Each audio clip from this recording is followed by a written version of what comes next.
चौकशी केली आणि तो ऑफिसर जर चांगली चौकशी करत असेल तर त्याची बदली कशी होते, कसा न्याय मिळत नाही।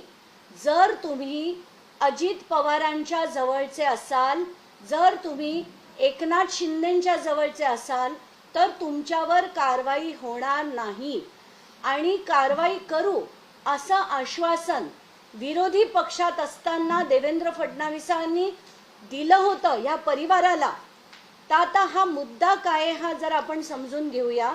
हा परिवार आहे जमील शेख नावाचे जे मनसेचे कार्यकर्ते नेते होते, जे इथे मुंबईच्या जवळ मुंब्रा कळवा ज्याला आपण म्हणतो तिथे ते होते।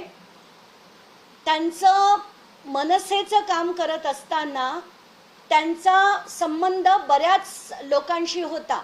म्हणजे त्याच्यात नजीब मुल्ला नावाचे आताचे अजित पवारांच्या अतिशय जवळचे असे हे जे नजीब मुल्ला होते त्यांनी त्यांना शूटर्स ठेवून शूट करून मारून टाकलं आणि त्यावर अजूनपर्यंत कारवाई होत नाही।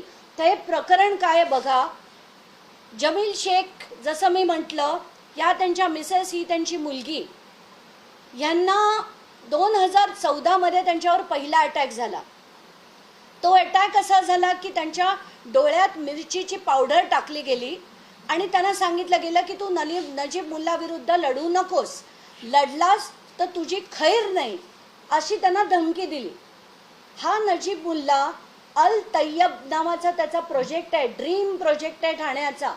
तिथे त्यांनी काही लोकांना विस्थापित केलं आणि त्या लोकांसाठी म्हणून यांचे पती आणि यांचे वडील हे लढत होते म्हणून fight against criminal daily newspaper.